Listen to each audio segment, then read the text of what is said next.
21h à Yaoundé, c'est avec beaucoup de plaisir que je m'adresse au peuple d'Afrique pour le saluer. Vous êtes sur Info TV, c'est la tribune panafricaine ou Africa qui prend ses quartiers 1h30 dans la liste de réflexions, d'échanges, de perspectives, de projections sur les grandes problématiques du continent. Et ce soir, nous allons nous arrêter en séquence numéro 1 sur la visite d'État de son Excellence Brice Clotaire Oligui Nguema du côté de l'Hexagone où justement il a été reçu par Emmanuel Macron, son homologue français, mais l'arrêt particulier ici c'est sur l'arrivée justement de Brice Clotaire Oligui Nguema dans la terre des Gaulois. Une polémique est en train de enfler sur comment est-ce qu'il devrait être accueilli, comment est-ce qu'il aurait dû être accueilli. Le numéro 1 gabonais a été accueilli du côté de la France par la ministre de la Culture. On parle de Catherine Pégard qui était au bas de la passerelle. De nombreux Africains sur le continent estiment que cela pourrait s'assimiler à une méprise, un manque d'égard pour l'autre gabonais qui est, je le précise, du côté de la France pour une visite d'État. Cela veut dire ce que ça veut dire en termes de protocole. On va aussi aller du côté du Sénégal avec la grosse actualité du week-end qui justement a mis en avant un acteur qui n'est pas le moindre puisqu'il s'agit de Macky Sall, l'ancien chef d'État sénégalais qui a fait son grand retour du côté de Dakar. Une visite mais surtout des interrogations puisqu'il a été reçu par l'actuel numéro 1, Bassirou Diomaye Faye, avec tout ce que cela a pu engendrer comme commentaire. Ce soir, Macky Sall, un retour, mais surtout des interrogations. On en parle ce soir sur le plateau de Ouro Africa. Tout de suite, je vais porter à l'attention des millions d'Africains qui nous suivent à travers le monde, les présences qui nous accompagnent pour ce soir. Je vais commencer par ma gauche, puisque l'Union des populations africaines, UPA, est représentée au premier plan, j'aime à le dire, par son guide, son leader, Maître Jean-Guy Zogo, à qui nous disons bonsoir et bienvenue. Bonsoir Stéphane Barga, mes amitiés à mes co-discutants que je retrouve avec beaucoup de plaisir et à qui je témoigne tout mon respect et ma considération. Je salue humblement votre hiérarchie ainsi que l'équipe technique qui nous donne l'opportunité de diffuser le panafricanisme authentique à travers le monde. Je salue fraternellement et de manière très particulière les militants de l'Union des populations africaines des communes de Sa, Monatélé et Douala 3e, oui, qui s'activent actuellement à nous permettre de gagner, de glaner des sièges dans les conseils municipaux de ces différentes communes. Merci pour l'invitation qui témoigne de la confiance renouvelée d'Info TV à l'Union des populations africaines. On peut observer, Maître, que vous avez renoué avec l'écharpe, une écharpe qui ne vous crée pas que des amis, oui, puisque vous avez eu le courage d'accoler votre visage à des visages plus que historiques dans la vie africaine. on voit vous et certains. Est-ce que, justement, ça ne vous pose pas un problème d'être à côté de Lumumba sur une écharpe? Bien au contraire, c'est une fierté pour moi d'être à côté de Lumumba, d'être à côté de Joseph Tchundjiang, Poemi Hubert, Kamgang, Tchedanta Diop.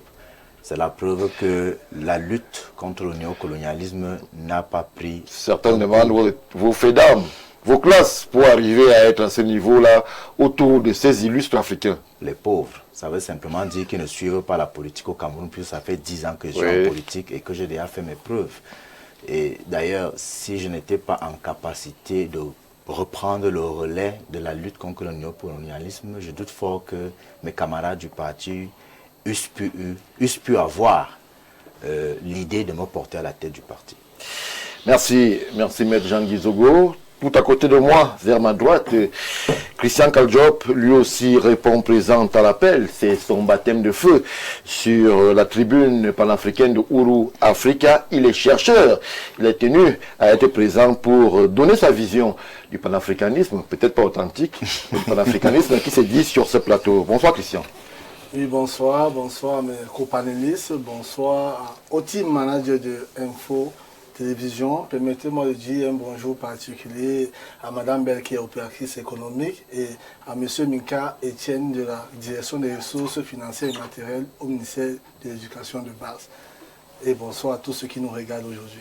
Alors, ce sont les téléspectateurs de Ouro Africa, ceux à qui vous disiez bonsoir. Oui, ce sont les fidèles téléspectateurs, parce qu'avant d'arriver ici, j'ai beaucoup suivi M. Mok, j'ai beaucoup aussi participé à distance et j'ai voulu aussi partager mon expérience et acquérir l'expérience des panélistes que je dis un très grand bonsoir.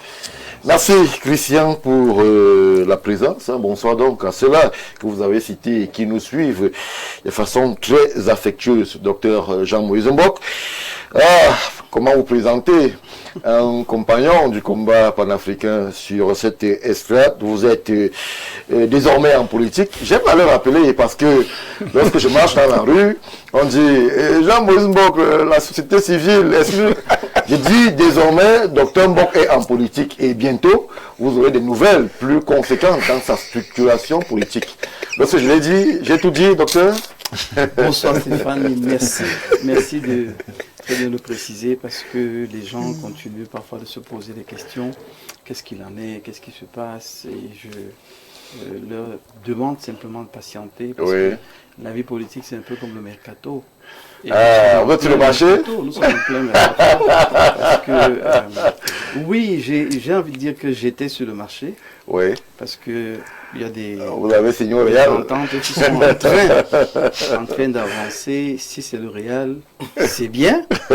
Si c'est Canon de Yaoundé, pourquoi pas? Peut-être c'est le plus grand club du monde. Du moment où on peut quand même démontrer les capacités, les grâces dont l'Éternel nous a pourvus, c'est parfait. Donc je reste en politique effectivement et je continue d'encourager tous ceux qui nous suivent dans l'Afrique, dans sa globalité, de s'intéresser à la Les Africains vous regardent. Oui, de s'intéresser à la chose politique, de rentrer dans la chose politique parce qu'on ne construira pas l'Afrique sans le volet politique. On aura beau parler d'économie, on aura beau parler d'ingénierie, d'agriculture, toutes les différentes sciences qu'on peut mettre sur pied. Il faudra une politique volontaire, disponible pour accompagner ces différentes intelligences-là. C'est pour ça que je suis d'abord chanceux, je suis béni, j'ai la grâce d'être dans cette arène qui est complexe, mais qui est tellement exaltante parce qu'on apprend, on découvre, on constate, et l'humilité reste la clé. L'humilité reste la clé lorsqu'on s'adresse aux populations africaines. Jean de Dieu Vouna, quelle belle aventure, votre présence sur ce plateau. Que de réflexions sur la société civile dont vous êtes un expert, la vie de famille, vous la revendiquez humblement. Bonsoir et bienvenue. Bonsoir M. Mbaraga, bonsoir aux co-discutants. C'est toujours un réel plaisir d'être là. C'est vrai que j'ai pris un petit congé sabbatique pour essayer de m'occuper des questions de mon ONG, l'Organisme africain de développement des familles, qui porte à son actif une banque de projets et aussi militer pour les questions de la communauté qui est la mienne, celle de la Léquier, aujourd'hui je porte un regard particulier et apprécie l'approche et le soutien du Premier ministre, son Excellence chef John Ngouté, qui a pris sur lui parce qu'il y a un sérieux Chief problème. Joseph John Ngouté. Chief Joseph C'est le John Premier Ngouté, ministre, c'est le Premier ministre les gens du de Dieu, il faut faire Cameroun, attention. oui, qui a pris sur lui de porter le projet de l'itinéraire de la route Efok-Ça, Pont de l'Enfant jusqu'à Bafia. Oui. Cet itinéraire qui a été détourné parce que nous connaissons bien les manigances administratives et politiques de certaines élites qui ont voulu, qui ont heurté certaines familles. L'itinéraire a été donc détourné et le Premier ministre a pris sur lui avec son épouse de ramener cet itinéraire selon les bornes allemandes, les anciennes bornes allemandes, qui étaient, il faut déjà souligner que le pont de l'Enfant a été refait et qu'il est actif. C'est un pont qui a été, pour nous, de la Léquier, un pont qui a porté une certaine rentabilité à l'État. Et je voudrais aussi par la suite remercier M. Mbessa Robert qui a été à la manœuvre pour que cette initiative soit portée au plus haut niveau. Et je dis merci à toute la communauté de la Léquier qui va bénéficier de cet itinéraire que nous attendons. Merci Jean de Dieu, merci à toute l'Afrique qui nous regarde, puisque les premiers soubresauts sur nos plateformes nous l'enseignent que du côté du Congo-Brazzaville, on est reçu 5 sur 5. Lui aussi, des visages qui nous accompagnent de façon systématique sur nos différentes plateformes. Docteur Timothée Somba Abena, bonsoir. Le juriste et chercheur est parmi nous, directeur de publication peut-être, mais on va faire attention à ce qu'il va dire. Docteur. Bonsoir aux millions de téléspectateurs de OU Africa. Ma fraternité chaleureusement exprimée à mes copanélistes que j'ai le bonheur de retrouver. Un coucou particulier au top management d'Info TV, dont le rayonnement du leadership et la contribution pour l'émancipation de la jeunesse a été célébrée le week-end dernier. Tout à fait. À travers le prix exceptionnel qui lui a été décerné à l'occasion des Young Boa Talent Awards. C'est peut-être le lieu de dire qu'Info TV a fait un coup double à ces awards avec Viviane Andrea. Madame Bessala. Madame Viviane Andrea Bessala Abena, mon homonyme, d'une autre manière, qui a été sacrée aussi au cours de cette cérémonie. Je ne pouvais pas me taire sur cette marque de reconnaissance et de distinction, parce que voyez-vous, nous sommes dans une société où l'effort tend souvent à être inhibé. Il est donc bon de sublimer tout ce qui contribue d'une manière positive à l'émancipation de la jeunesse en quête permanente de modèles. Dans une société où c'est les anti-modèles qui ont pignon. Vous devanciez dans le métier de la communication, ils sont nombreux qui ont reconnu l'effort qui est celui du top management d'Info TV pour promouvoir la jeunesse qui se distingue. Quelques années, Jean-Maurice Mbok, 5-6 ans, nous arrivions ici, on n'avait pas les kilos que nous avons aujourd'hui. On a bénéficié de la confiance du top management pour qu'on puisse parler à l'Afrique. Et aujourd'hui encore, nous essayons d'être à la hauteur de cette confiance. Timothée, ça veut dire qu'ici, dans le groupe La Météo, puisqu'il y a la presse qui accueille aussi, Info Matin, La Météo, qui accueille de nombreux jeunes qui font leur premier pas dans le métier, il y a cet ancrage particulier pour mettre en avant la jeunesse qui excelle justement dans ce métier. Et l'hommage est d'autant plus retentissant parce qu'il n'a pas été accordé par des vieux. Dans un contexte où on a souvent tendance à opposer la jeunesse à la vieille garde, c'est bien que ce soit des jeunes Young Boa Talent Award qui décide de récompenser un senior, de reconnaître la valeur d'un senior. C'est bien la preuve que la fameuse transition générationnelle n'est pas une transition exclusive, c'est une transition inclusive qui voudrait bien que, pour que les jeunes émergent, leurs mains soient bien tenues par les seniors qui sont en train de partir. Donc, M. Dieudonné Vambala, Mme Viviane Andrea Bessala, recevez les salutations spéciales de de Ouro Africa. Je m'érige en porte-parole du panel. Vous faites bien, docteur Somba, puisque justement le président directeur général du groupe La Météo nous suit en ce moment. Il est d'ailleurs très ému par la qualité de votre propos. Il a parfaitement reçu le message que vous portez en tant que porte-parole justement de Ouro Africa. Les mesures adéquates seront prises très certainement par le président directeur général, à qui nous disons un bonsoir particulier, puisque la première réaction ce soir est de lui. Alors, Jean-Moïse Mbok, on va sortir un peu des grands sourires et revenir sur ce qui nous interpelle sur le continent avec cette première halte du côté de l'aéroport de France. Je ne sais pas s'il a changé, c'est toujours Roissy-Charles de Gaulle.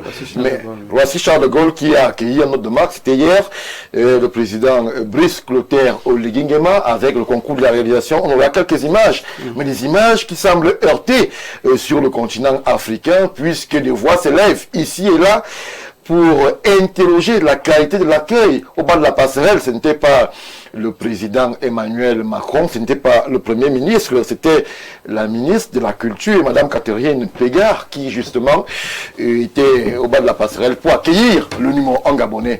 Interrogation, frustration, interrogation sur justement le protocole qui est accordé au numéro 1 gabonais. Non, je ne crois pas que ça doit être pris de cette manière-là. Je crois quand même qu'un État, quand un chef d'État va rencontrer un autre, il y a un échange, il y a des causeries et forcément il y a des explications. Jusqu'à date, je ne pense pas qu'il y ait des tensions entre la France et le Gabon. Et si le chef de l'État, par exemple, est empêché d'une manière ou d'une autre, le Premier ministre aussi, il y a naturellement une autorité. Il y a quand même des ministères de souveraineté, la justice, la défense, l'intérieur, puisque là-bas, il n'y a pas un ministère, un ministre délégué à la Sûreté Générale, l'intérieur, les finances.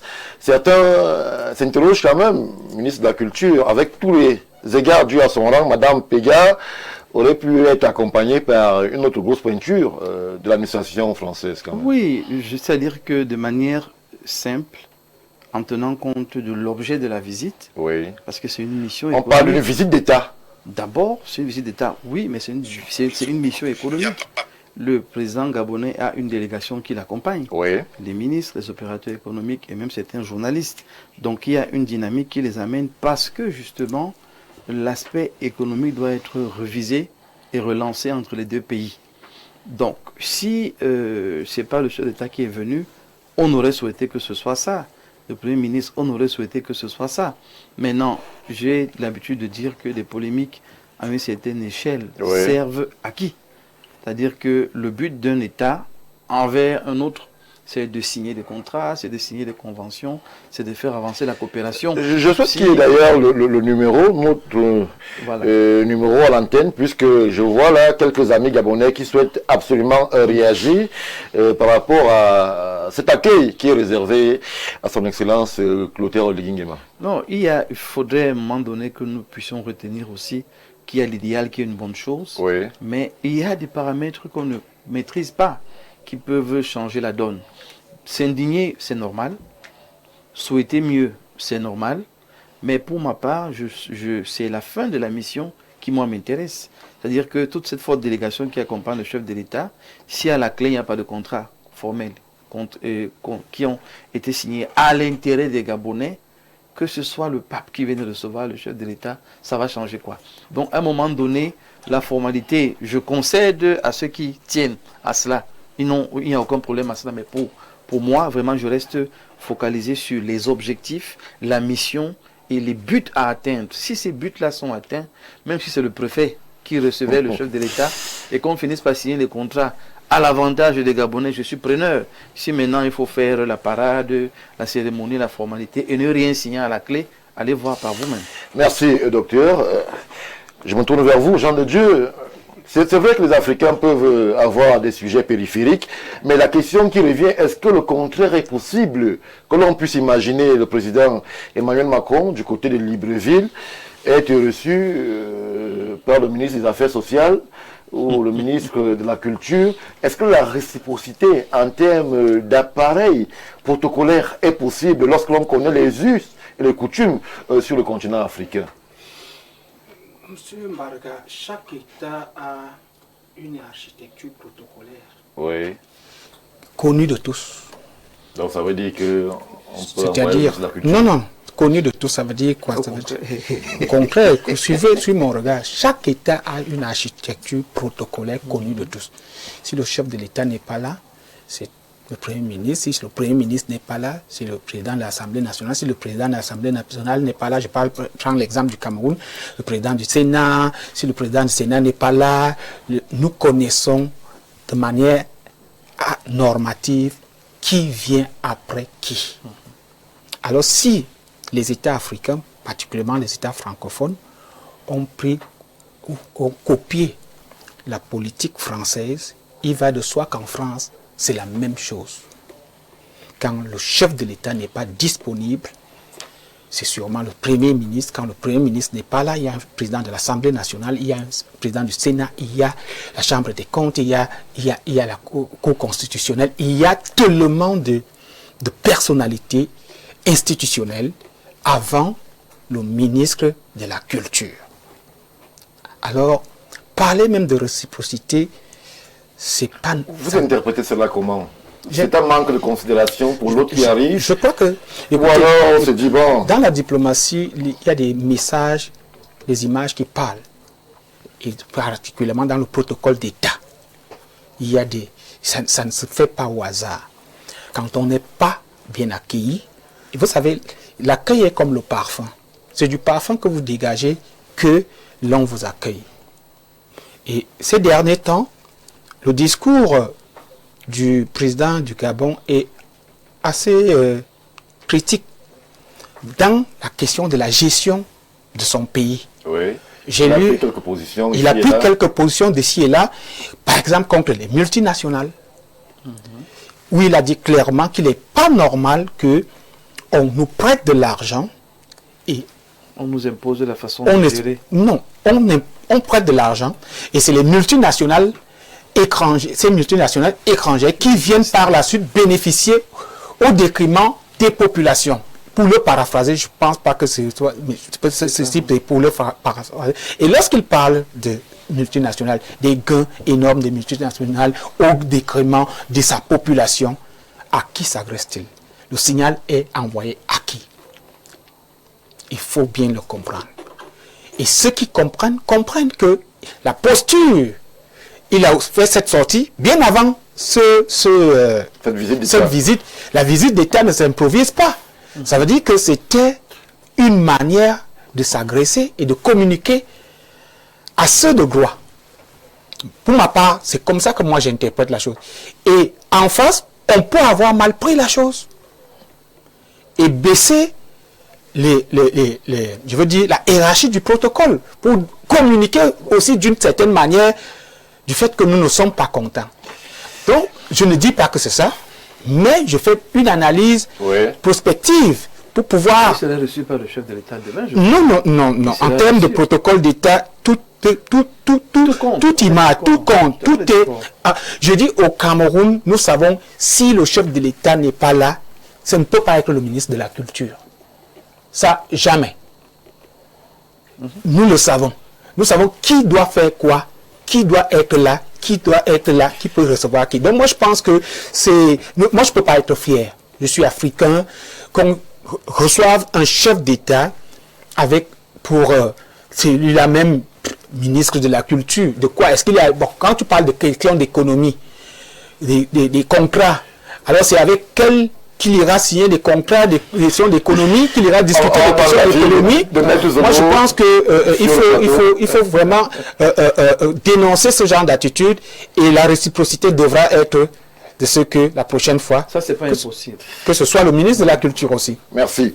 Maître Zogo, c'est vrai que on se souvient d'une époque particulière où on avait vu Thomas Sankara accueillir Mitterrand avec une chèvre à l'aéroport, en termes de cadeaux. On avait vu des scènes assez singulières, mais on croyait dépasser cette étape-là où les chefs d'État africains, lorsqu'ils arrivaient en Occident, été accueilli d'une façon assez plurielle, avec un protocole allégé, alors que le président Oligui qui arrive en France est là pour justement une visite assez importante, puisqu'il n'est pas seul. Ouais.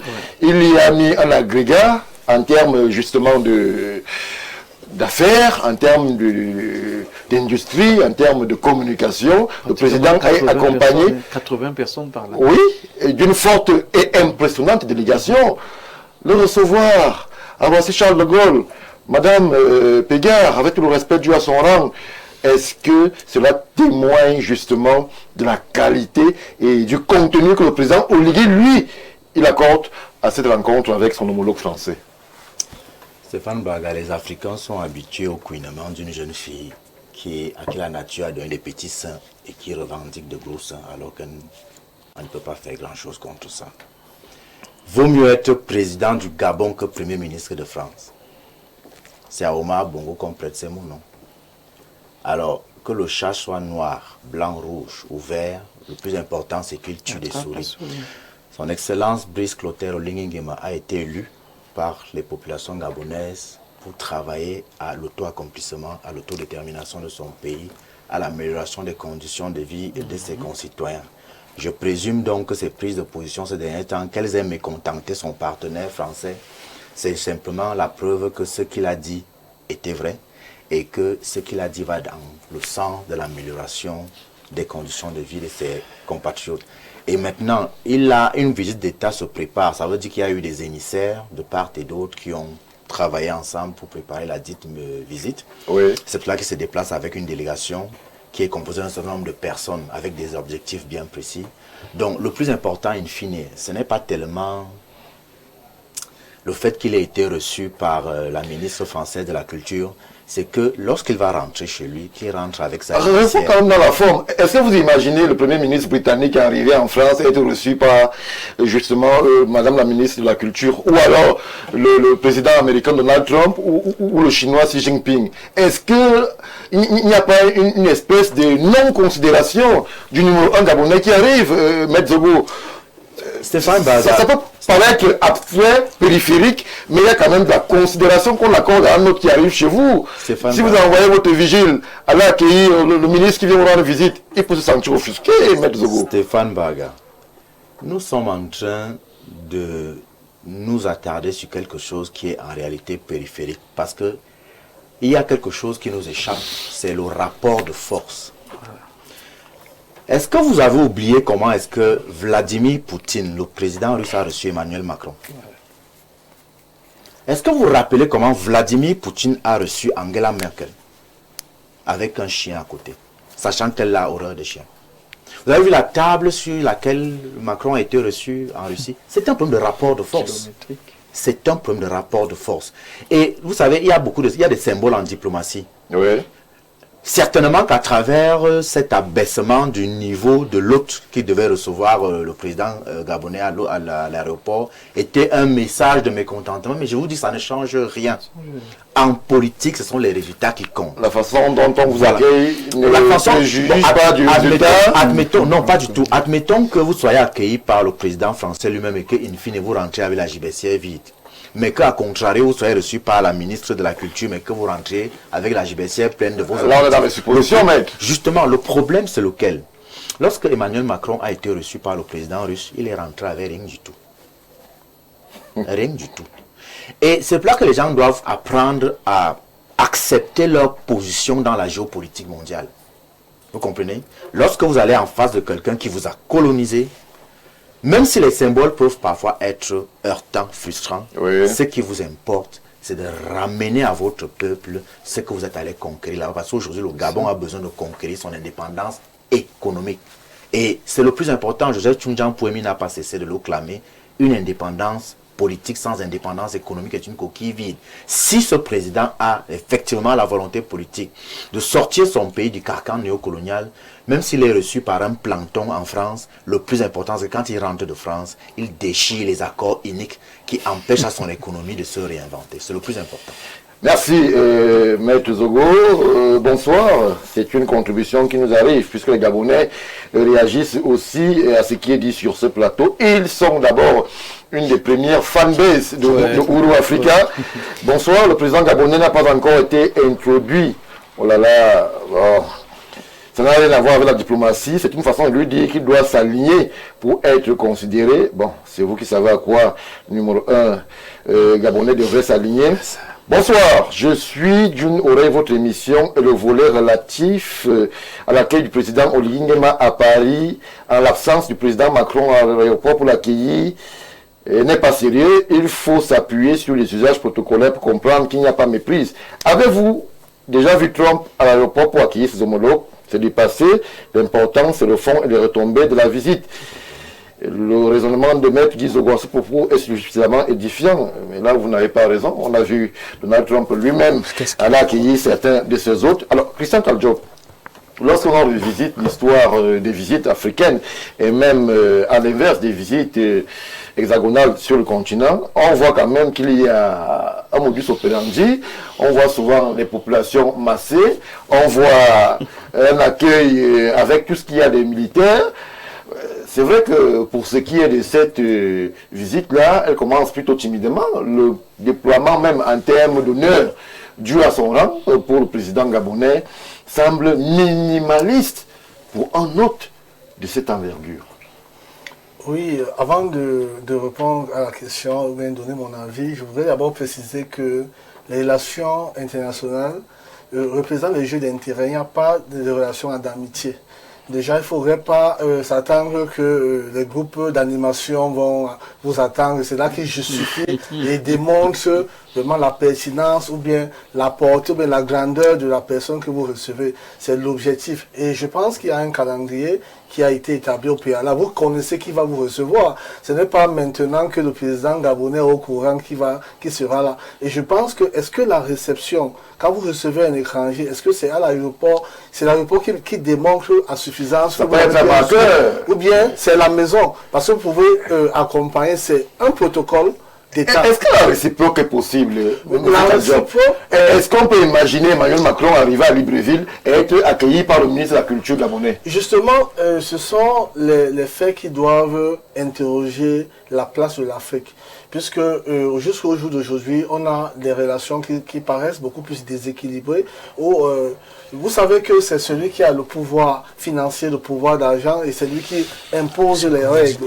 Maintenant, j'ai vu le président gabonais, moi j'étais convaincu qu'il va s'aligner à l'AES, parce que vous savez quand même que de plus en plus il est en train de comprendre ce que c'est diriger un État, parce qu'avant on peut parler, il a fait beaucoup de sorties, c'est maintenant qu'il est en train de comprendre qu'en réalité, il y a notre État de panafricanisme ne devait pas nous permettre de ne pas comprendre comment les relations internationales se passent. Il y a une certaine procédure qu'on doit suivre et on a aussi le droit de réserve sur beaucoup de sujets. Oui. Moi, je dirais que les Africains attendent beaucoup plus les retombées de cette visite que la manière d'accueillir. Moi, l'accueil pour moi n'est pas celui qui vient me chercher à l'aéroport. Pour moi, l'accueil, c'est tout le processus et tout le séjour. C'est là où je suis d'accord avec le docteur Mbong.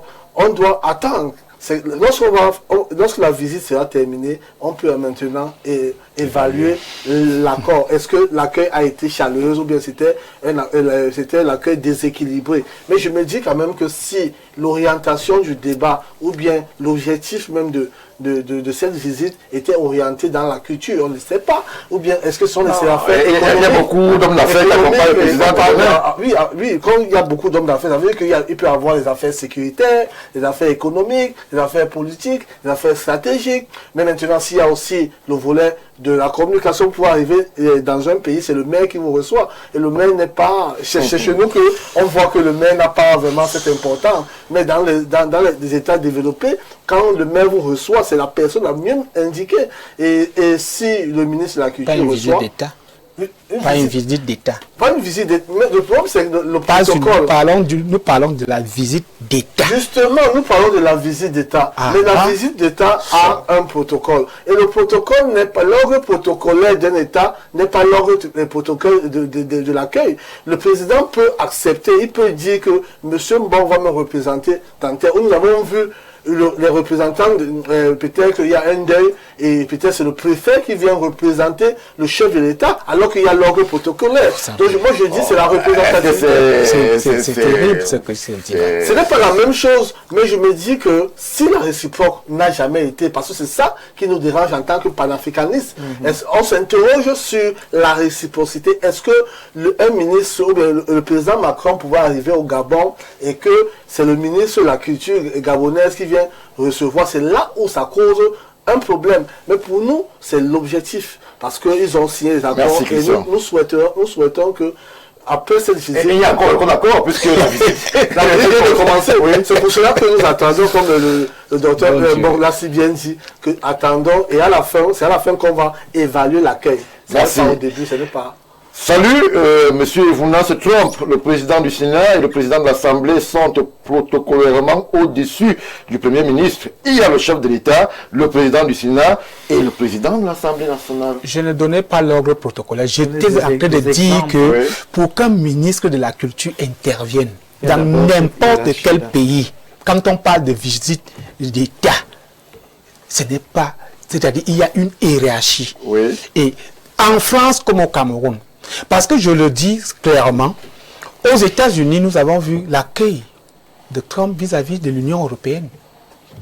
L'accueil détermine la capacité de l'autre et détermine l'issue des négociations. En négociation, lorsqu'on vous fait attendre, on vous fait perdre vos idées. Lorsqu'on envoie un autre qui est au bas de la passerelle, ça veut dire... Merci. Docteur, je dois dire un mot sur la question. Docteur, c'est vrai, on n'a pas la science en termes d'ordre protocolaire et chaque pays pourrait bien y mettre le contenu qu'on veut, mais on suppose quand même que pour une visite d'État, il faut démontrer toute l'importance au bas de la passerelle. Madame la ministre de la Culture est venue accueillir son Excellence Oligui Nguema. Tous les polémiques, interrogations, tout au moins sur le continent africain. J'entre par la réaction du président botswanais qui a dit que désormais, celui qui veut négocier avec le Botswana vient trouver les Botswanais chez eux. Il ne se déplace plus pour aller proposer ses richesses. Vous venez le trouver chez lui. Et je sors rapidement par le fait que chez nous, en droit, on dit que la forme prime sur le fond. Oui. Et en matière de communication institutionnelle, il y a ce qu'on appelle les symboles. Oui, il n'y a pas une normation des visites entre États, mais il y a ce qu'on appelle la coutume internationale. Et la coutume internationale en matière de visites entre nations a distingué 5 types de visites qui constituent la typologie dans ce domaine. La plus petite, c'est la visite de transit, où nous recevons fréquemment le président de la SCA qui transite par le Cameroun pour continuer. Vous voyez qu'il est souvent accueilli par le gouverneur. Ça ne gêne personne. Il prend un petit temps. Il y a la visite privée. Vous pouvez facilement être accueilli par le maire, comme l'a dit M. Kaldjop tout à l'heure. Il y a la visite de travail. Vous pouvez être accueilli donc par le ministre de la Culture selon l'objet du travail pour lequel vous êtes venu. Après ça, il y a la visite officielle qui n'interpelle pas toute la République, mais il y a quand même un certain protocole. On parle de 19 coups de canon qui sont tirés, vous avez droit à des honneurs militaires, il y a un point de presse, il y a une certaine solennité. Et au-dessus de tout, il y a ce qu'on appelle la visite d'État, qui est en réalité une visite de majesté, au cours de laquelle vous pouvez même vous adresser au Parlement du pays d'accueil, avec 21 coups de canon tirés, honneurs militaires des officiers de haut rang.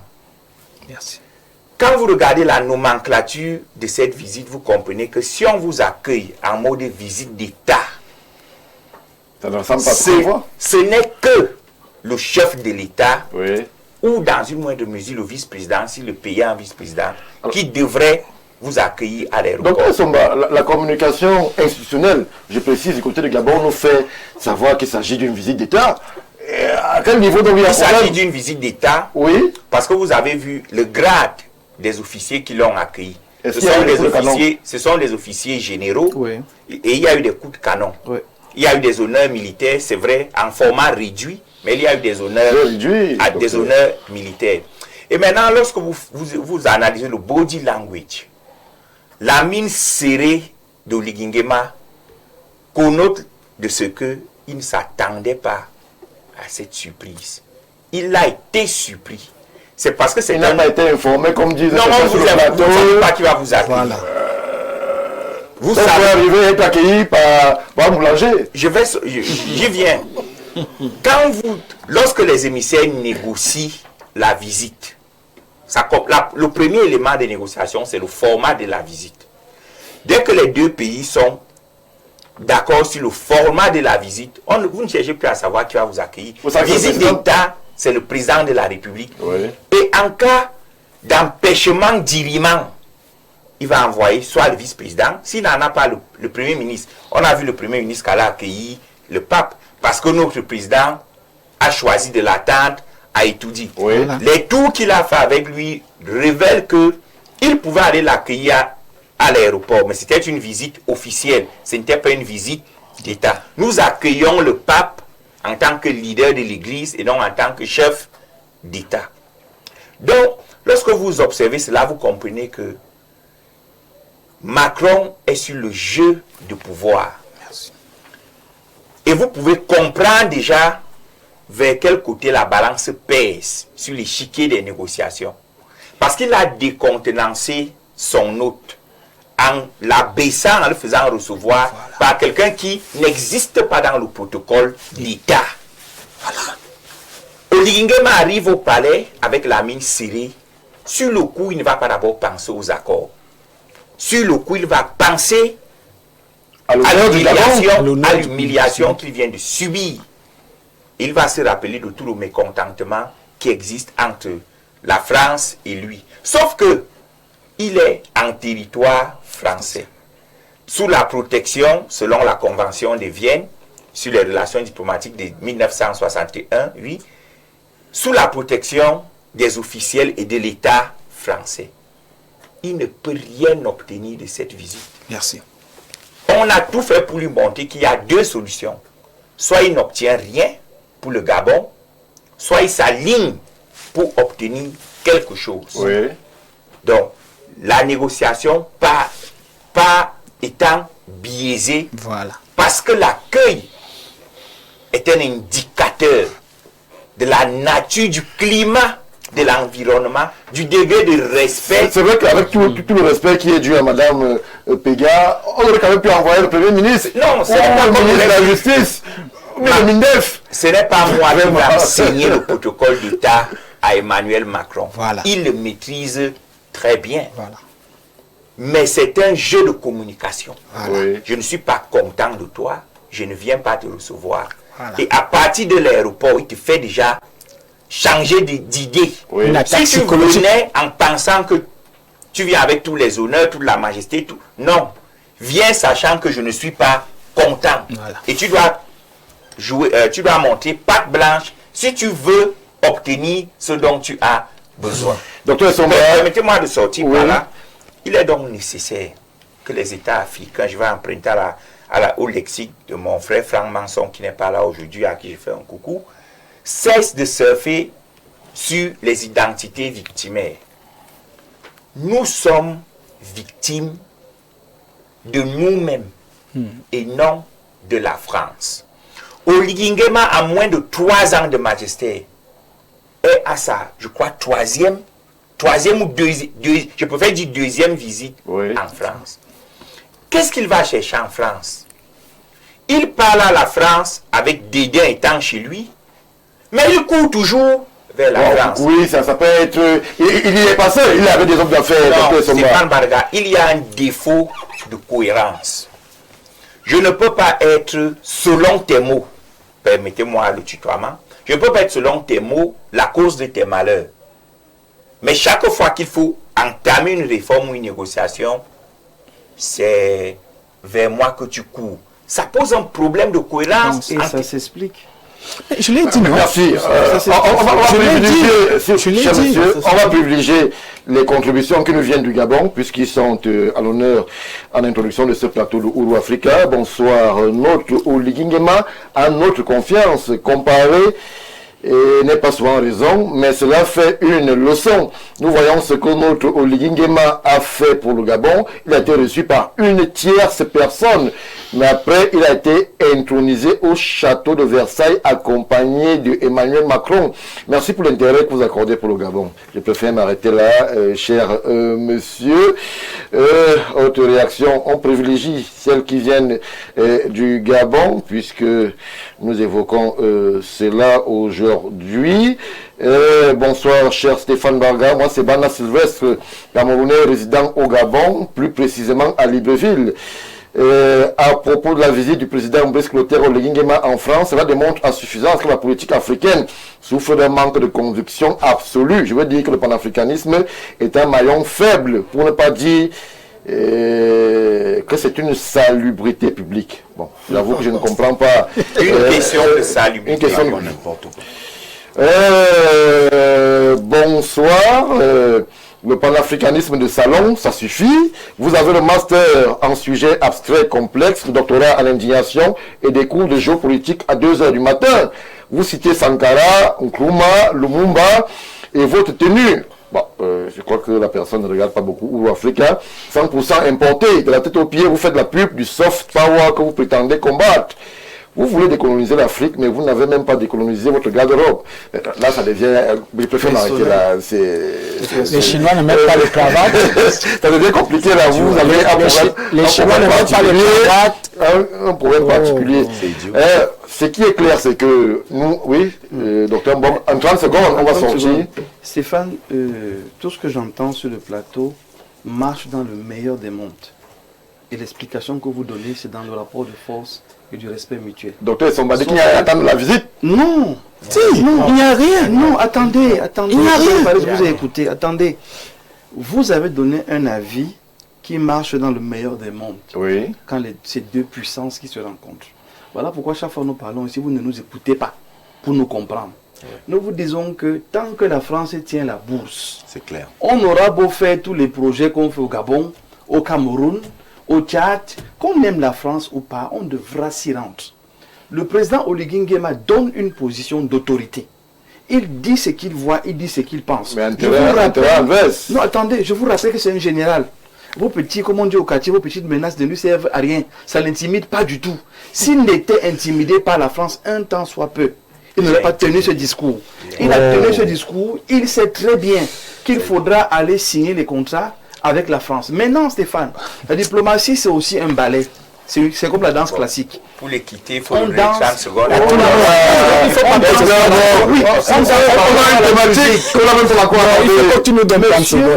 le président Oligui Nguema donne une position qui heurte les ONG. Laquelle?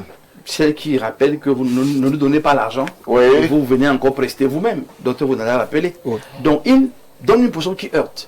Dans la dynamique économique occidentale, c'est que chaque opérateur économique a accès au chef de l'État. Donc, ces opérateurs économiques se plaignent en disant à M. Macron qu'on n'est pas d'accord avec le langage de ce monsieur. Lui donc doit rassurer les siens. Il dit, attendez, je vais lui démontrer que je ne suis pas content. Mais je rappelle que c'est un jeu d'intérêt.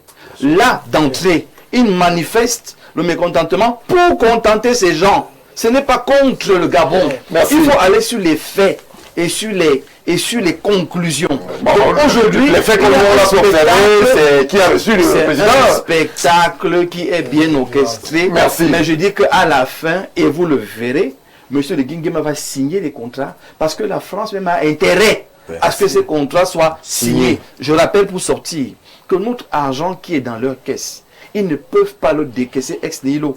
Il faut des contrats pour le décaisser. Donc la France même a intérêt à signer ces contrats plus que le Gabon. Jean de Dieu, je vous dis qu'en négociation, en 30 secondes, puisqu'on va sortir. Dans la stratégie de la négociation, quand on vous rabaisse, il n'y a rien à l'issue. On verra. Cette visite accouchera d'une souris. Parce que, comme le disait le docteur Essoma, l'attitude du général démontre à suffire que on t'a attaqué. En négociation, on t'attaque d'abord mentalement. C'est général. Vous blaguez. C'est l'attitude du président. Oui, président général, Non, je le dis clairement, président de la République, moment. on t'attaque d'abord psychologiquement dans la stratégie de la négociation. On te rabaisse, Ça marche. on te dit, mais ça marche comme ça, docteur. Si je vous invite chez moi et je vous fais attendre 3 heures au portail, et après j'envoie mon gardien vous dire, Nous sommes amis. je vous parle que nous traitons affaire.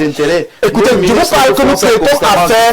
Vous allez recevoir par mon gardien Et Timothée Somba le sait. pour enfin vous introduire dans mon grand salon, veut dire que je attaque votre posture. Non, on ne comprend pas comme ça. Non, moi je comprends ça comme ça. Et en négociation, c'est comme ça. En diplomatie, le docteur Somba a bien donné la hiérarchie des normes, des classes. Et on ne peut donc pas dire, si des chefs d'État africains se font recevoir par celui qui a la bourse mondiale, la Chine, avec honneur et faste. Est-ce que c'est le même contexte? Non, pourquoi vous ne voulez pas Notre agent est en Chine. écoutez, non, notre agent, écoutez, c'est pas devant vous. permettez que je dise, je vais chuter un exemple. Si celui qui a la bourse mondiale reçoit des chefs d'État avec faste, avec dignité, avec honneur, la France est en crise et je ne vois pas d'argent dont tu parles. Merci. Bonsoir, le docteur Mbok. Docteur Mbok attend en poste depuis quelques jours. Il s'exprime plus qu'un militant d'une formation politique. Docteur Somba. Incroyable. En 30 secondes. Ce sont d'où là? Vous avez exigé qu'il y ait 30 secondes. Il est important de savoir que la question du rapport de force commence par le volet psychologique. Voilà. Ce que Macron est en train de dire à Oligingé, mais au monde entier et à ses hommes d'affaires, c'est que vous allez me permettre l'expression. Non, attention. On parle de chef d'État, monsieur Somba. Oui. Nos amis japonais sont attentifs. Non, vraiment. Si ça ne peut pas passer... Il dit à ses hommes d'affaires que le monsieur qui arrive là va négocier selon mes termes. Voilà, vous l'avez dit. La question n'est pas de signer des accords ou pas. Voilà. La question c'est, lors des négociations, De ramener au rabais. qui commande la négociation, qui oriente la négociation. C'est pas la police, ça. C'est ça. C'est la France qui aura une négociation. Et je dis, il est donc bon que le président Oligui laisse le populisme.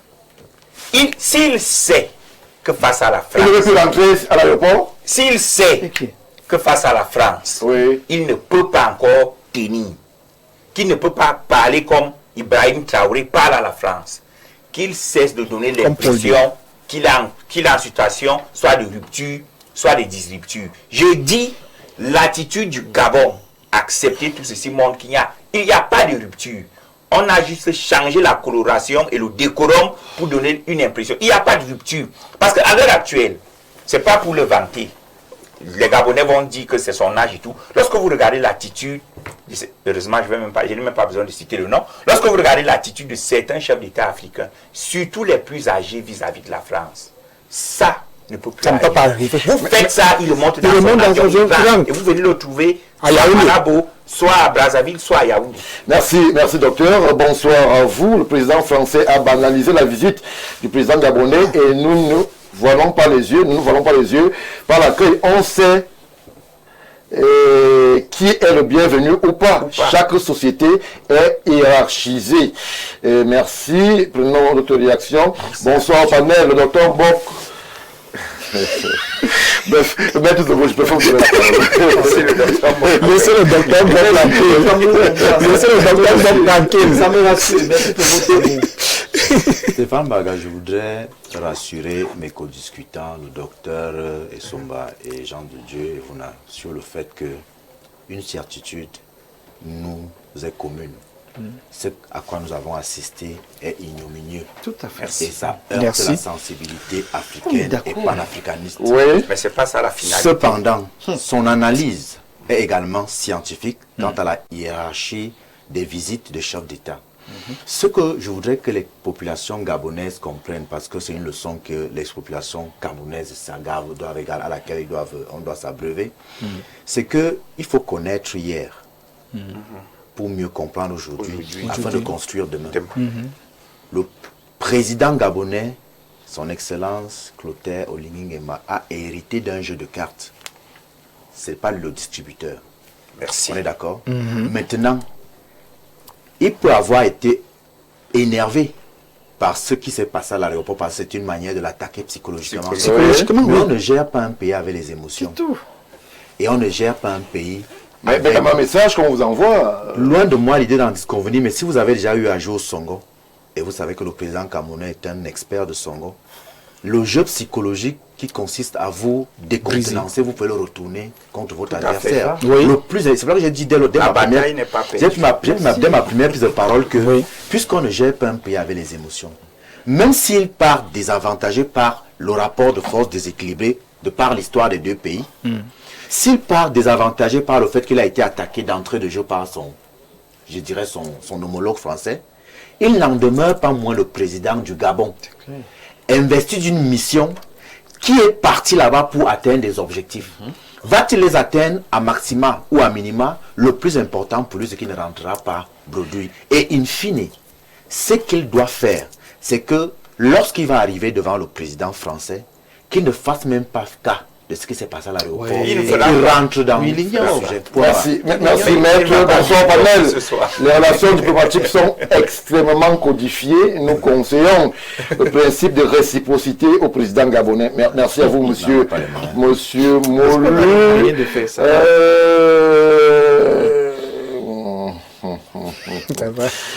C'est vrai que je vais dire à nos frères gabonais que nous on essaye justement de porter l'ambition et l'honneur, le prestige qui est celui du Gabon. On ne fait pas de comparaison.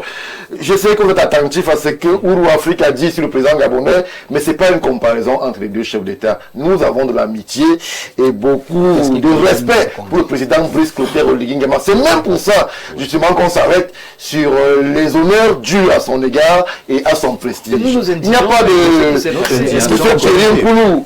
Non, ce que vous dites là n'est pas vrai. Nous, on est en train de prêcher pour que le président Oligui atteigne ses objectifs et que son séjour soit des plus fructueux en terre hexagonale. Monsieur Kaldjo.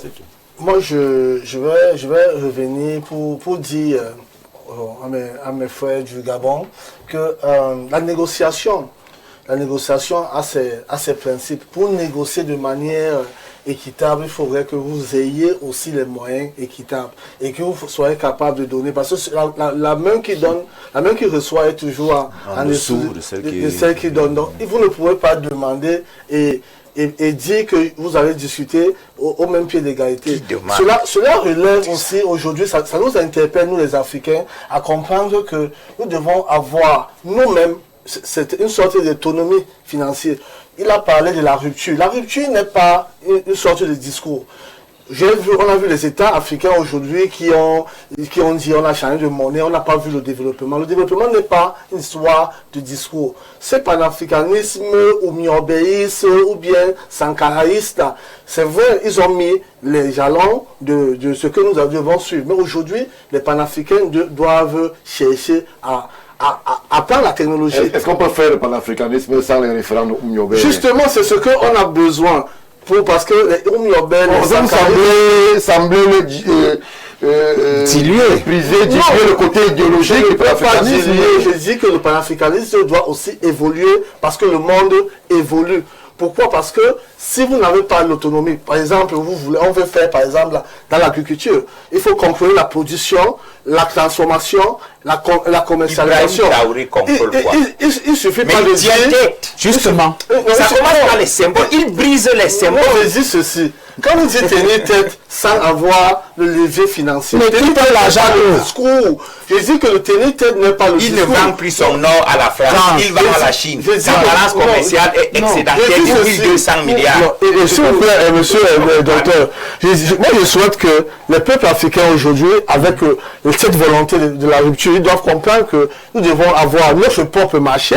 Nous devons avoir la technologie pour transformer. Nous devons d'abord le mépris. Ça commence par les symboles. Justement, nous pouvons les symboles du mépris. Attends, c'est le néocolonialisme. Si je suis... Monsieur Kaldjo, Oui. La vérité. Non, non, c'est On dit je souhaite que le peuple africain voit cette manière de considérer nos chefs d'État pour essayer de nous armer en termes de technologie. Parce qu'il y a une très grande différence, il y a des cas entre la technologie... Est-ce qu'on n'aurait pas fait tout le débat au même moment? La technologie... Justement, on dit que le président Oligui est arrivé à Charles de Gaulle. Il aurait pu être reçu par le premier ministre français. Il lui a envoyé le ministre de la Culture. Justement, c'est pour cela que je voudrais que cela nous serve de leçon pour que lorsque nous allons rentrer nous-mêmes, nous allons chercher à nous développer nous-mêmes et quand nous serons bien développés, les autres vont venir négocier avec, pas avec ce mépris qu'on a vu, ils vont venir avec beaucoup de respect. Quand vous avez votre enfant à la maison, quand l'enfant a déjà son salaire, vous-même, vous changez la façon de voir votre enfant. C'est peut-être votre enfant qui parle que je suis déjà grand. Ça, cette parole que je voudrais dire à certains panafricanistes, qu'il ne s'agit pas d'une rupture seulement sur le plan de parole, il faut une rupture sur le plan économique, structurel. On va bien l'organiser. Merci. Les Gabonais, je voudrais d'abord qu'il n'y ait pas de quiproquo entre nos frères Gabonais et nous, parce qu'ils réagissent par milliers là. Nous sommes en train de défendre, on peut le dire comme ça, de défendre l'honneur du président Oligui. Il n'y a pas de quiproquo, chers frères du Gabon. Bonsoir le plateau, bonsoir Stéphane. Cette polémique est totalement inutile. Aucun chef d'État français ne se déplace pour accueillir un président étranger. C'est pas vrai. Maintenant, nous, Africains, nous planifions beaucoup. Il faut plutôt établir un rapport de réciprocité au lieu de planifier. Peut-être que ce jour-là, seule cette dame de la culture était disponible. C'est c'est monsieur Ghislain Fabrice Ebinda, depuis justement Libreville, qui réagit. Comment il n'y a qu'elle qui était disponible. Allez, docteur, en 30 secondes, on va parler déjà transition. Sur ce sujet-là, c'est très important que les Africains retiennent quelque chose de tout ce que nous avons dit sur ce plateau. C'est-à-dire qu'il y a une réciprocité intelligente que nous devons mettre sur pied. Et là, c'est ce que M. Soma disait en d'autres termes. C'est la diversité des partenaires. C'est-à-dire que si je ne vends plus mon or à la France, je la vends à qui? Non, c'est le parce que moi je suis radical. Il n'y a pas de réciprocité intelligente contre le mépris. Il y a une différence. Il faut d'abord commencer par l'indignation et c'est ce que nous faisons. Moi, je suis pour le parlementarisme. On est d'accord pour l'indignation. On est d'accord pour une autre prise de position. Mais pour continuer, on diversifie les partenaires. C'est pas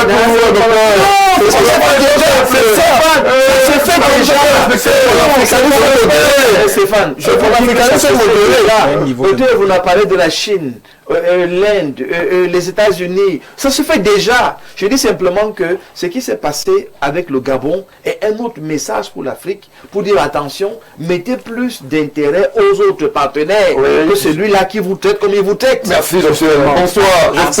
J'espère que vous lirez mon message. Timothée, les Gabonais. Ibrahim Traoré utilise encore le CFA. Vous le savez. Mais son verbatim, pas vis-à-vis de tout le monde, mais vis-à-vis de la France, est virulent. Il n'a pas fait que ça. Il convoque la réciprocité à chaque manquement de la France. Le président du Gabon est en position de force. Il a parlé par rapport au manganèse. Le système militaire bien formé par la France. Moi, je suis sûr qu'il ne se laissera pas faire. Juste qu'on soit, nous ne sommes pas favorables, il ne le signera pas. C'est clair. L'accueil à lui réservé n'est pas important. Si tu veux le chien là-bas. C'est Florence depuis Mintan qui a réagi. Florence a raison. Merci Florence. Si tu veux le chien. En Afrique, on mange les chiens, monsieur.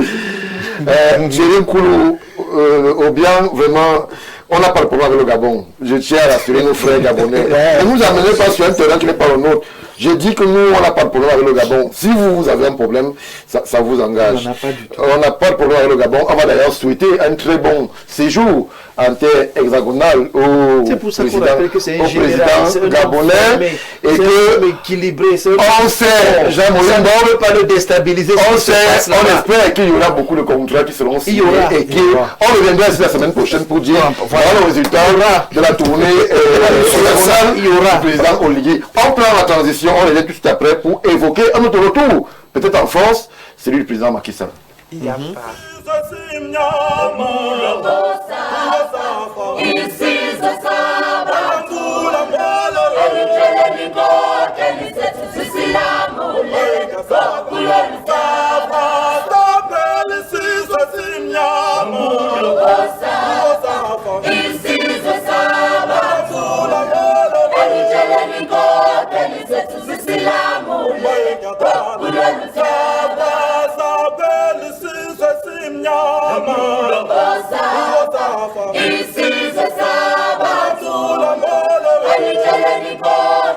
Retour sur le plateau de Ouro africain, nous souhaitons, comme je l'ai dit, un bon séjour hexagonal au président Brice Clotaire Oligui-Nguema et nous quittons Paris pour Dakar où la grosse actualité de ce côté est cette visite abondamment commentée de l'ex-chef d'État Macky Sall qui a rendu visite à son homologue sénégalais. Un grand moment puisqu'il a été reçu d'ailleurs au palais résidence du chef d'État sénégalais par Bassirou Diomaye Faye, ce qui n'a pas manqué de susciter d'énormes commentaires et quelques réactions. On s'interroge, Jean-Moïse Mbok. Alors, celui qui hier était pas un diable, mais quasiment comme tel un ennemi avec qui il ne fallait surtout pas s'afficher, a été reçu par Bassirou Diomaye Faye. Qu'est-ce que cela pourrait dire en termes d'interrogation et surtout en termes d'analyse? Ça veut dire qu'il est désormais, je mets des gros guillemets, fréquentable, Macky Sall, qui venait d'ailleurs pour solliciter le soutien du Sénégal pour sa candidature à la tête de l'Organisation des Nations Unies. La gestion du pouvoir est exactement comme les relations internationales. On suit les intérêts. Ici, nous sommes dans un contexte où le président Diomaye Faye a besoin d'alliés et d'alliés de poids. Macky Sall, quoi qu'on dise, c'est un allié de poids. Et le deal dont se positionne à ce niveau où c'est gagnant-gagnant. Moi, je t'amène une certaine légitimité. Je t'amène... Il en avait besoin. Sûr. Je t'amène une masse qui va, dans les yeux de l'opinion nationale et internationale, rivaliser avec celle de Sonko. Et ça a été parfaitement réussi en termes de mobilisation, en termes de spectacle. C'est pas l'ennemi avec mon ennemi, selon Julien Roberts. Non, je vous dis que c'est une affaire d'intérêt. C'est une affaire d'intérêt. Les clivages et les griefs entre le président Macky Sall et le président Diomaye Faye sont une réalité, avec ceux qui sont morts pendant la préparation de la présidentielle, les différentes crises. Ils ont envie d'être oubliés, apparemment. Qu'il y a eu. Mais c'est pour ça que vous devez comprendre que quand on entre en politique et au sommet, il faut éviter de mettre les organes comme quelqu'un qui crie partout et qui aujourd'hui finalement se retrouve à être ridicule sur la scène internationale. Parce que voilà un partenaire de poids que Diomaye Faye a réussi à capter pour simplement lui donner une signature qui en fait devrait, dans la logique et pour l'intérêt supérieur du Sénégal, être naturelle. Mais je viens saluer ici le génie de la négociation. On voit cet accueil quasiment triomphal. Voyez un peu, je salue le génie de la pirouette que le président Diomaye Faye a su tourner à son avantage, au point où toute cette foule, cette liesse que vous voyez là, est naturellement adossée à son crédit. C'est-à-dire qu'aujourd'hui, le président Diomaye Faye vous montre qu'il peut tirer le marron du feu. Mais c'est qu'on se dit pas un tout petit peu. Non, ça fait moins de 3 ans on était à Pastef. Macky Sall a été traité de tous les noms. Il n'est plus à Pastef. Et vous devez le retenir très bien. Une fois pour toutes, il n'est plus de Pastef. Puisque le Pastef rentre dans un combat de coq, il vous montre donc que lui aussi, il est rentré dans la cour des grands et il est un coq supérieur. Aujourd'hui, c'est un intérêt par rapport à un autre. Le Sénégal gagne fondamentalement en ayant M. Macky Sall comme secrétaire général des Nations Unies. C'est le pays qui va gagner en termes de projet, en termes de contrat, en termes de visibilité. Il y a tellement d'avantages. Mais le président Diomaye Faye gagne aussi en termes de popularité et de légitimité. Donc aujourd'hui, il avait besoin de Macky Sall pour être légitime. Mais ça fait partie des ingrédients, Stéphane. C'est-à-dire qu'en politique, vous devez l'intégrer et ça ne changera pas. Tout soutien qui peut vous apporter une voix, une seule voix, est important. Et aujourd'hui, dites tout ce que vous voulez dire, Diomaye Faye monte en grade en termes d'hommes politiques, de capacités politiques, de captation des partenaires, d'alliés, de poids. Et vous avez vu, ce n'est pas un slogan, ce n'est pas des mots en l'air. Il a réussi son coup. M. Macky Sall a fait 3 heures de temps, selon le protocole qui était organisé pour lui. Oui. Il est arrivé, il a fait son show, il a eu la signature qu'il attendait, il est reparti. Mais aujourd'hui, M. Diomaye Faye est crédité d'une légitimité de rassembleur. Il a fait avec le président Ouad, il le fait maintenant avec Macky Sall. Il va pouvoir tenir dans la durée un discours de celui qui rassemble, qui réunit, qui fédère pour le bien des Sénégalais. Et ça, je dis que c'est à mettre à son crédit.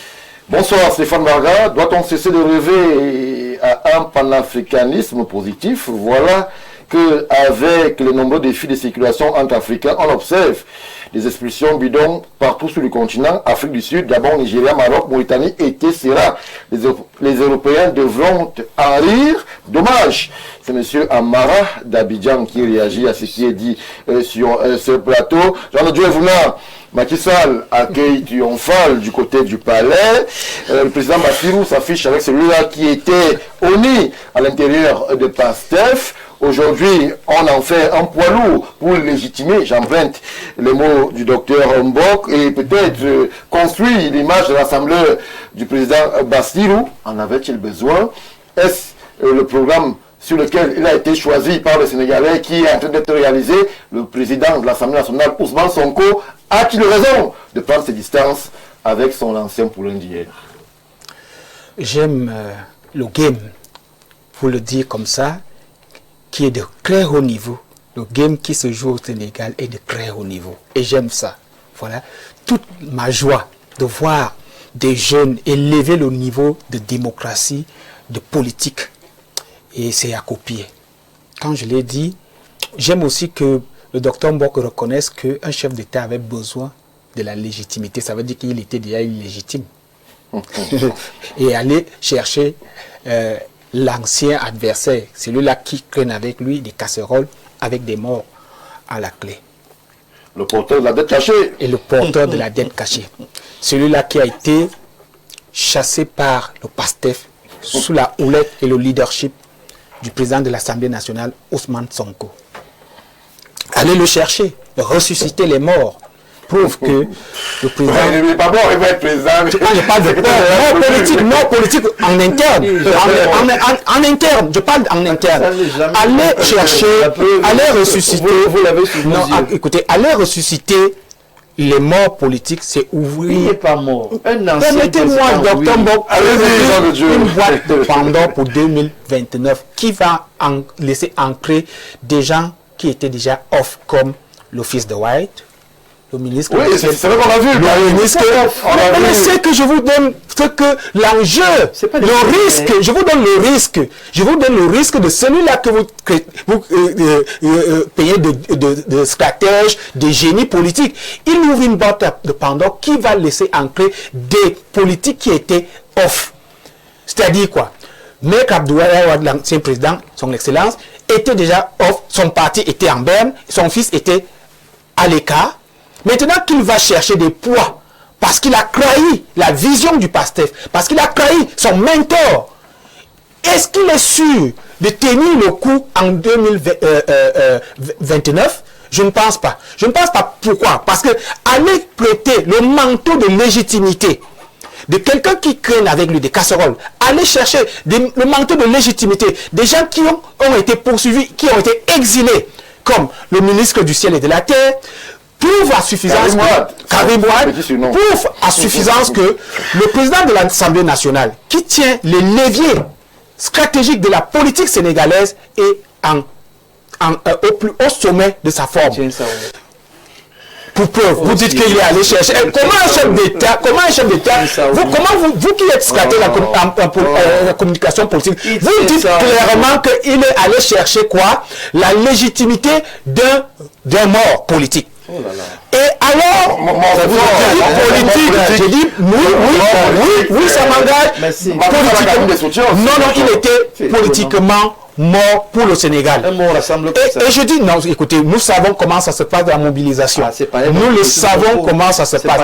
Et c'est pour cela que je dis clairement que il est évident que en 2029, puisque le soutien au niveau de l'ONU est peu probable, c'est-à-dire il est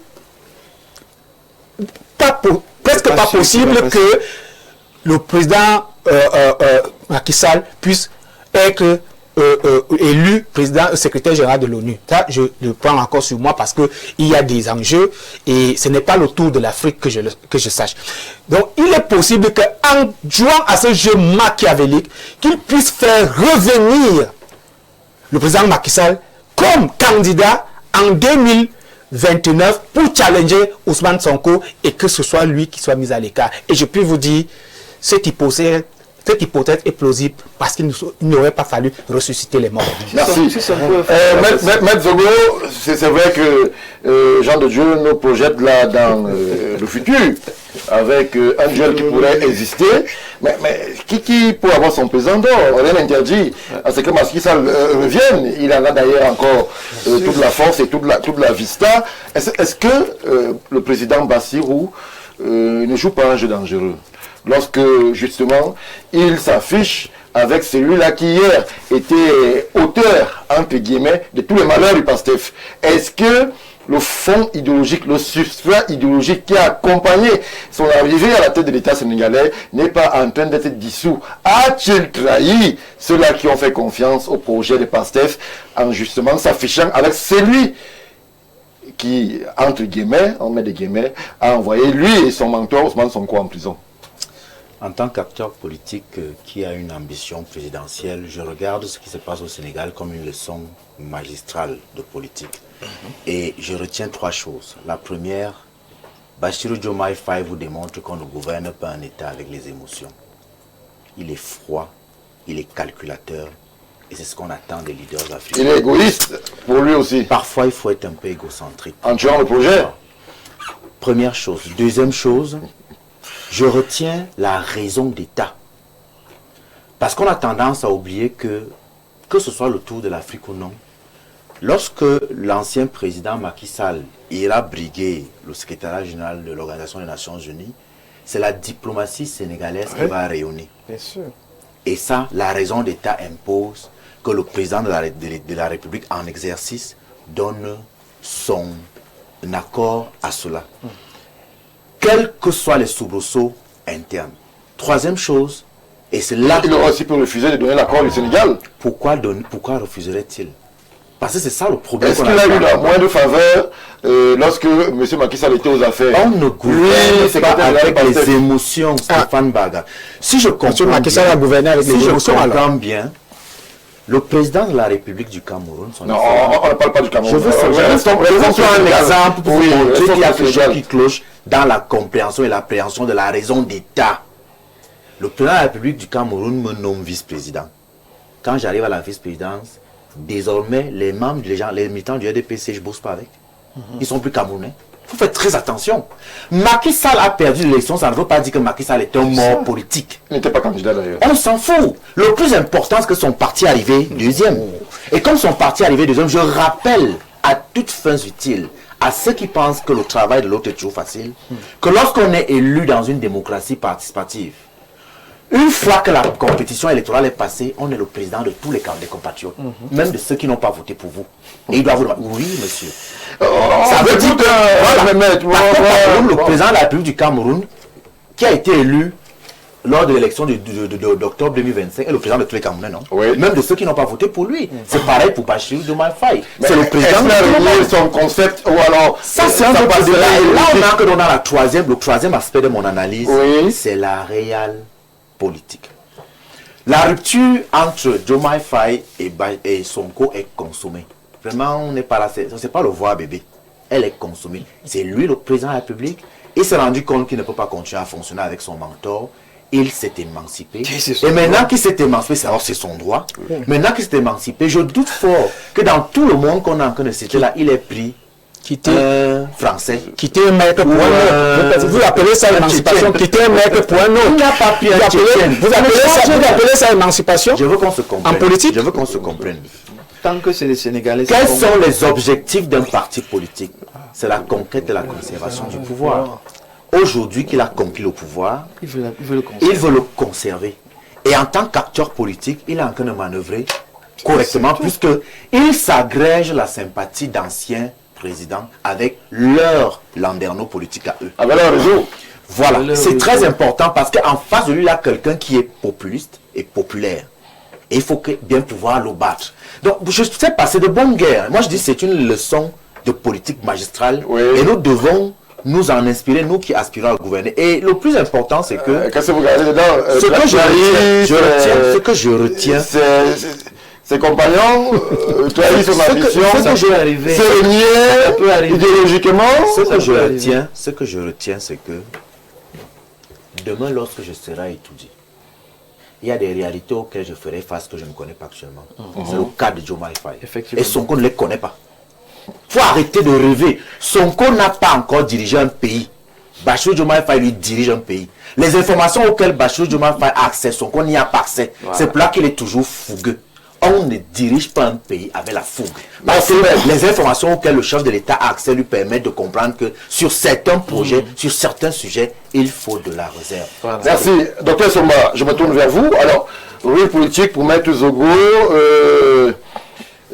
straponteur particulier, chef d'État Sanclin, maître de tout. Mais est-ce que la politique, la réelle politique, autorise toutes les contradictions? Est-ce qu'elle permet à ce qu'on valide tous les réunions? Parce que nous étions sur ce plateau, docteur Somba, lorsqu'on s'interrogeait sur les malheurs de Bassirou Diomaye Faye et son mentor, alors que justement, Macky Sall était aux affaires. On se souvient de la vidéo violente où Ousmane Sonko est happé par les forces de l'ordre, extirpé et envoyé en prison. Moins de 4 ans après, on se retrouve avec un Bassirou, selon les dires de Jean-Moïse Mbok, qui positionne ou alors garantit sa légitimité en s'affichant avec Macky Sall. Stéphane Barga, j'observe avec bonheur que des 48 nations qui viennent de disputer la Coupe du Monde, 47 avaient en leur sein des joueurs d'origine africaine. Oui. C'est le lieu de se poser la question, aujourd'hui, qui a besoin de qui? La petite finale qui s'est jouée samedi, sur les 22 joueurs au stade, il n'y avait que 4 blancs. Qui a besoin de qui? Moi, j'interpelle dans la CAF. Vous avez dit que laissons parfois les grandes choses, faisons les petites. J'interpelle dans la CAF à travailler avec les États africains pour résoudre la question de la fuite des génies africains. Est-ce que les Africains aiment le football? Oui. Est-ce que le football est rentable en tant qu'investissement? Oui. Oui. Là au moins, l'Afrique peut s'auto-déterminer. Pourquoi je parle du football? C'est parce que j'estime que ce qui se passe au Sénégal, pour moi, c'est du jeu politique. C'est beaucoup de spéculations qui, à titre personnel, ne nécessitent plus que moi j'y dise un mot. Je ne souhaite pas parler de ce qui se passe au Sénégal. Moi, j'avais mon problème sur le football. Merci, docteur Somba. Enfin, je vais relayer une contribution parmi celles qui nous parviennent, celle de Jean-Baptiste Anvouna Temongue, monsieur le maire, qui a dit un bonsoir particulier, qui dit ceci: bonsoir, je suis avec attention votre émission. Il faut dire que les cadres, les hommes d'affaires et même les jeunes regrettent déjà Macky Sall, qui a énormément développé l'économie sénégalaise en créant beaucoup d'emplois. À mi-mandat, les dirigeants actuels n'ont encore rien réalisé. Au contraire, l'économie a reculé. Dans la division interne, les populistes d'hier sont dormus. Surtout, le président Diomaye Faye, il n'a pas de choix. Macky Sall va l'aider à essayer de sauver son mandat avec des contreparties. La première étant le soutien à sa candidature au secrétariat général de l'ONU. Merci, monsieur le maire, pour la contribution. Christian? Pour moi, j'ai remarqué qu'après la rupture entre le président Diomaye Faye et Ousmane Sonko, le président Diomaye Faye était obligé de chercher les alliés. Et vous savez qu'il y a souvent les modérés et les radicaux. Au niveau de leurs aspects, on voit que le président Diomaye Faye est en train de prendre le terrain.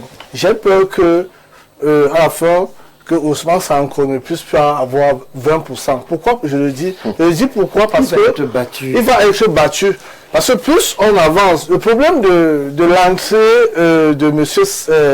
Macky Sall, un ancien président ne peut pas être un homme mort.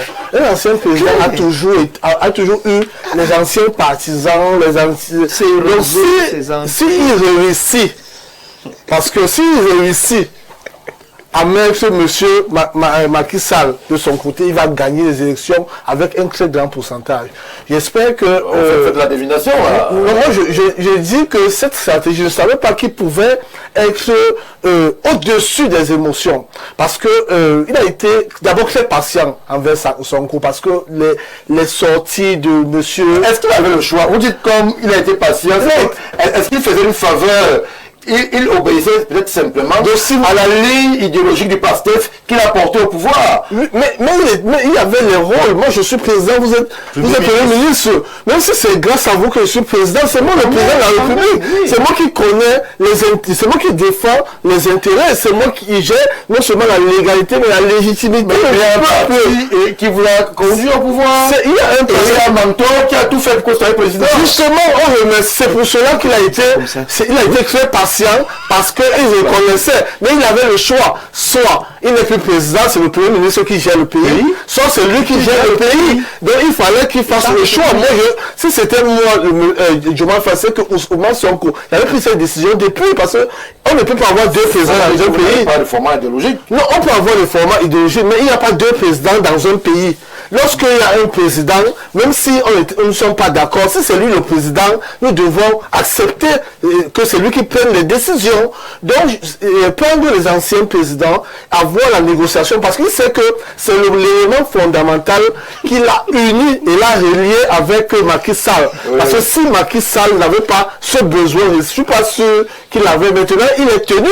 Il est tenu à supporter, parce que vous ne pouvez pas vous présenter à l'ONU sans avoir cette signature, parce qu'il faut l'accord des États. C'est une histoire d'État. D'opportuniste. C'est pas grave. Non, les politiciens, c'est comme ça. Mais je vais conclure en disant que, en réalité, cette leçon que nous devons apprendre aujourd'hui, c'est que la politique, on peut changer de camp, on peut revenir dans ses décisions, et on peut se réveiller, on peut revenir sur les décisions qu'on a prises avant. Les anciens amis peuvent être les nouveaux ennemis, et les nouveaux ennemis peuvent être les anciens ennemis. C'est comme ça. Merci Christian. C'est vrai que c'est pas le substrat que nous apportons à Oulu Africain. Vraiment, ce débat m'indispose autant que le docteur Somba, parce que on sait quelle est la pertinence du projet qu'il y avait autour de PASTEF.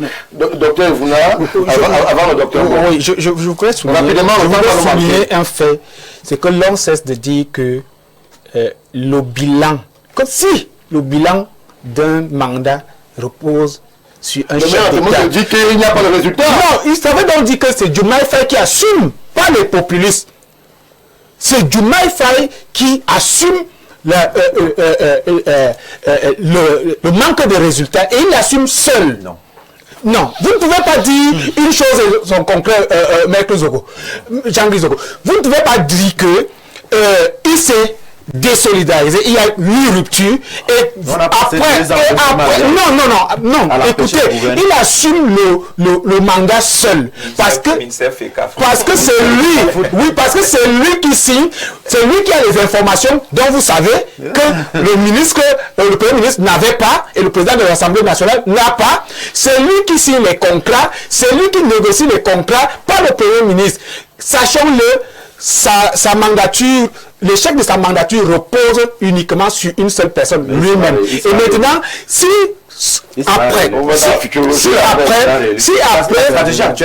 peux dire simplement une chose, Sonko a battu Macky Sall, et il va encore le battre une deuxième fois, même sous le manteau de Faye. Bonsoir Stéphane Baga et à votre invité sur panel. Il faut que nos amis adeptes du panafricanisme authentique, toujours vendus sur votre plateau, sachent que nous le suivons de près. Maître Guizogo est en train de donner à la politique un visage indésirable, marqué par l'ingratitude, l'égocentrisme, la trahison, bref, toutes les contre-valeurs. Diomaye est un mauvais exemple, un président destiné à mourir politiquement. Bon, c'est un chef d'État aussi. Bon. Après son mandat, même en politique, le karma existe. Ce rapprochement entre Macky Sall et Diomaye est dangereux. Bref, 2029 arrive. Le vrai peuple sénégalais prendra ses responsabilités. Rodrigue Adalbert Evina. Jean-Moïse Boff, on se rapidement, et c'est bien comme docteur Essomba n'a pas voulu s'appesantir là-dessus. Parce que je ne voulais pas qu'il nous embrouille. Tout ça va déjà. La situation du Sénégal, en fait, c'est l'Afrique dans un pan de son développement. Donc nous prenons ce qui se passe au Sénégal très au sérieux. Et en même temps, comme Jean Guizogou a dit, c'est un cas d'école. Ouais. Mon frère Kadjop a bien fait de rappeler la patience de Diomaye Faye quant à tout ce que son mentor a fait. Oui. Et sa patience vous rappelait que je respecte mon mentor. Voilà. Je me tais parce que je le respecte. Je me tais parce que je le considère. Je vous rappelle que c'est son mentor qui choisit de partir. Diomaye ne l'a jamais chassé.